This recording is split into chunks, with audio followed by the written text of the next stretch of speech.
नमस्कार। भारतीय जनता पार्टी की छत्तीसगढ़ विधानसभा की तैयारी कैसी है, इसका अंदाजा आप इस बात से लगा सकते हैं कि भारतीय जनता पार्टी ने प्रेस कॉन्फ्रेंस के माध्यम से ये ऐलान कर दिया है कि वो छत्तीसगढ़ में 2 परिवर्तन यात्राएं निकालने जा रही है। पहली परिवर्तन यात्रा 12 सितंबर को निकलेगी और दूसरी परिवर्तन यात्रा 16 सितंबर को छत्तीसगढ़ में रहेगी।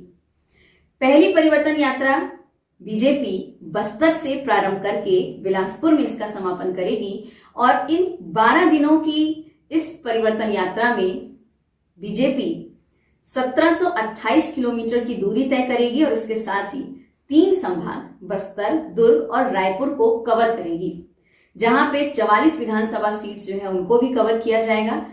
आपको एक बात और बताते चले कि जब अमित शाह दूसरी बार रायपुर दौरे पर आए थे तब उन्होंने कुशाभाऊ ठाकरे परिसर में विशेष तौर पर आदिवासी प्रमुखों से मुलाकात की थी और जाते जाते उन्होंने अपने शीर्ष नेताओं को ये निर्देश दिए थे कि बस्तर की उन 12 सीटों पर स्पेशल फोकस करें वो, क्योंकि इन 12 सीटों पर भारतीय जनता पार्टी के एक भी प्रत्याशी जो हैं वो नहीं है। तो भारतीय जनता पार्टी की कोशिश है कि बस्तर की जो सीट है इस बार उन बस्तर की 12 सीटों पर विजय प्राप्त की जाए, क्योंकि छत्तीसगढ़ का जो राजनीतिक तासीर है वो ऐसा है कि यदि किसी ने बस्तर की 12 सीटों को जीत लिया तो उस पार्टी की सत्ता में वापसी आसान हो जाती है। इसीलिए बस्तर से पहली परिवर्तन यात्रा माता दंतेश्वरी के दर्शनों के पश्चात, माता दंतेश्वरी के आशीर्वाद के पश्चात प्रारंभ की जाएगी और उसे बिलासपुर में उसे समाप्त किया जाएगा। दूसरी जो परिवर्तन यात्रा है वो 16 सितंबर को जशपुर से माता खुड़िया रानी के दर्शन के पश्चात और उनके आशीर्वाद के पश्चात शुरू होगी। और आपको बता दें कि इस दूसरी जो परिवर्तन यात्रा हो रही है, इस दूसरी परिवर्तन यात्रा की जो पहले दिन के जो प्रमुख होंगे वो प्रबल प्रताप सिंह जूदेव होंगे।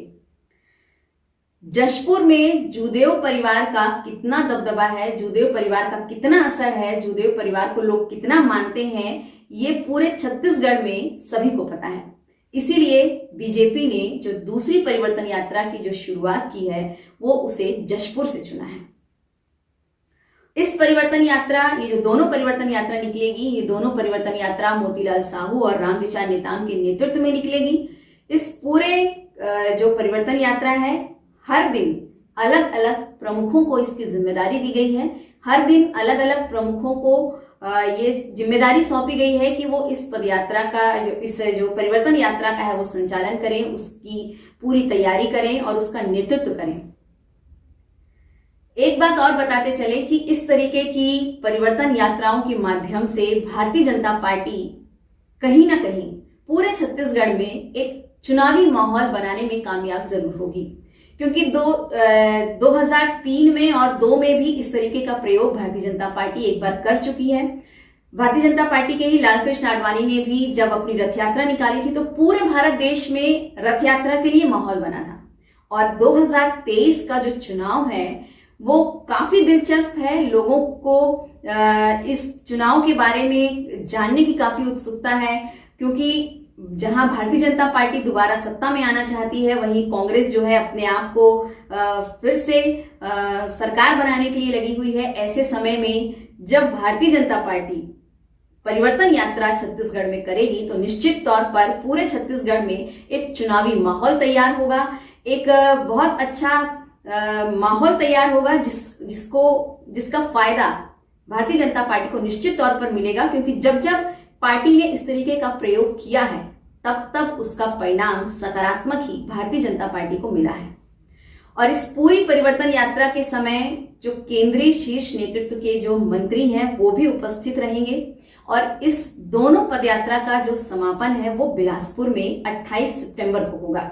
और ऐसा माना जा रहा है कि जब 28 सितंबर को बिलासपुर में इस सभा का समापन होगा तो जो बहुत बड़े केंद्रीय नेतृत्व के जो मंत्री हैं वो सारे के सारे मंत्री उस समापन परिवर्तन यात्रा में मौजूद रहेंगे, जिसका असर निश्चित तौर पर छत्तीसगढ़ में बीजेपी को मिलेगा। और आने वाले समय में ये भी हो सकता है कि इस तरीके की परिवर्तन यात्रा से बीजेपी सत्ता पर पुनः वापसी कर सके और भूपेश बघेल सरकार को खदेड़ने में या भूपेश बघेल सरकार को भगाने में या भूपेश बघेल सरकार को सत्ता से हटाने में बीजेपी एक बार फिर इन यात्राओं के माध्यम से सफल हो जाए।